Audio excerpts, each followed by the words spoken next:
Booyah! What's going on, ladies and gentlemen? Welcome back to The Fringe. I've said a lot on this channel. Taxation is theft, and today it literally is theft as new tax laws are coming into effect that aren't even legal, that technically is the government stealing from us. They're putting their hands in our pockets and saying, even though they don't have the right to do so, they're just going to do it anyways, just because. We're going to get into this article from Crystia Freeland's failed bill on the tax hikes of capital gains. But before we do that, ladies and gentlemen, I want to encourage all of you, if you're enjoying this content, please leave a thumbs up and hit the subscribe button with a comment on the way out. 80% of our viewers aren't yet subscribed to the platform. We'd really love to grow our large Fringe majority, so hit that button, folks. That out of the way, let's get on to today's article. Canada Revenue Agency is now enforcing proposed capital gains tax increase without parliamentary approval.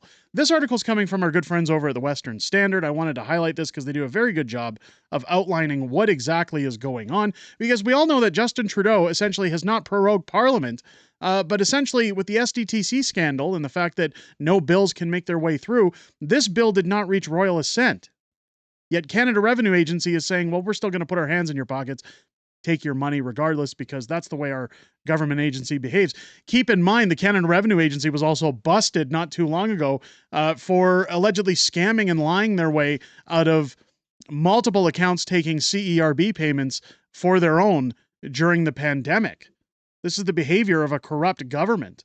Canada Revenue Agency is under scrutiny for enforcing a $17.4 billion increase in capital gains taxes, despite the measure never passing through Parliament. Blacklock's reporter says the controversy stems from an agency manager's assertion that auditors will, quote, continue to administer proposed legislation as though it is already law. So it's not legal.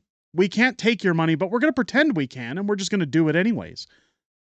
I don't know who's in charge of the Canada Revenue Agency. Apparently, one of their spokespeople have spoken out. We're going to get into that. But they're behaving like Justin Trudeau. Well, the laws don't apply for us. We're going to take your money anyways.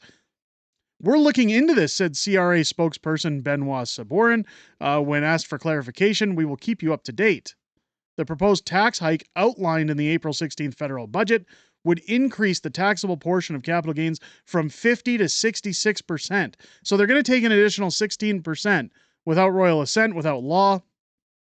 While the House of Commons passed a required Ways and Means motion on June 11th, no subsequent legislation was introduced or approved to make the increase law.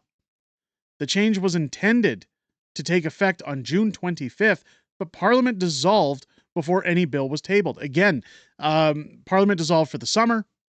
We've seen everybody come back. And again, Parliament was only in session for less than, I think, roughly 3 weeks before Justin Trudeau said, well, we're not going to cooperate with the RCMP. We're not handing over unredacted documents with the SDTC scandal. We're not going to be transparent. And the House ultimately said, well, then no bills can be passed. So again, this bill is moot. Despite the absence of legislation, the Canadian Federation of Independent Business reported CRA auditors are acting as if the higher rate applies. Nina, a senior project officer with the agency, was quoted as saying the 66% inclusion rate would still be administered even if an election intervenes. It's not law. You can't just take people's money. This makes no sense at all, said Dan Kelly, CEO of the Federation. Legislation has not even been introduced, but the Canada Revenue Agency put the new rules into effect as of June 25th.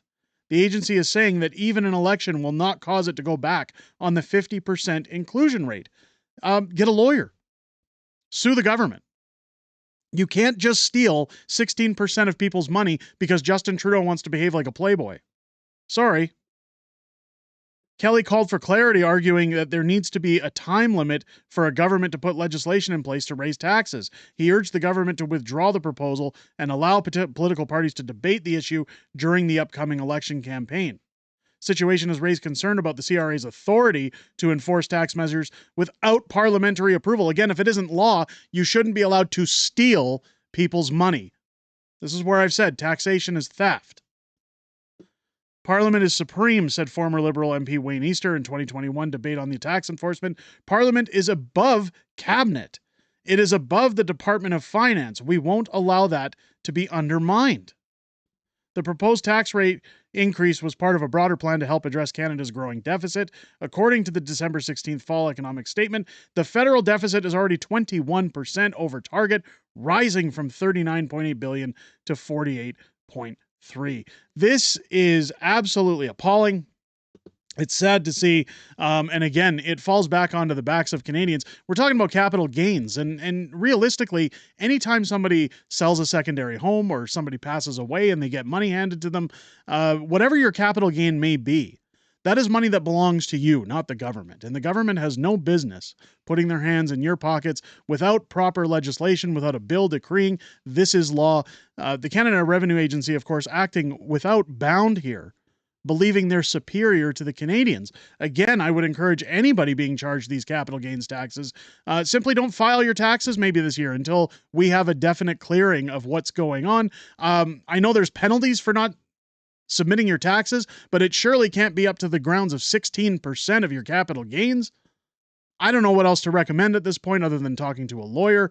It'll be interesting to see as we move forward what the Canada Revenue Agency does in response to the backlash of behaving as if the laws don't apply to them.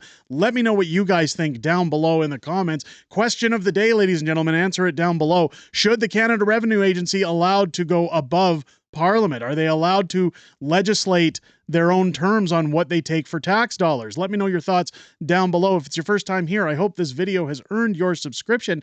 Make sure as you're hitting that button, and you should, join me live here on the channel each and every Friday night for Friday Night Fringe, our live streaming show where I sit down with my beautiful wife, Mrs. Fringe, and we go over everything that happens this week in politics, everything coming up in the week ahead that we're aware of, and some back and forth and fun within our community. The whole purpose of those Friday nights is to hang out with the community and hear what you guys have to say outside of making these videos, and both myself and Mrs. Fringe look forward to that each and every Friday night, starting at 6 p.m. Pacific, 8 p.m. Central, here on the channel. With that said, ladies and gentlemen, I hope you enjoyed this video and have a great rest of your day.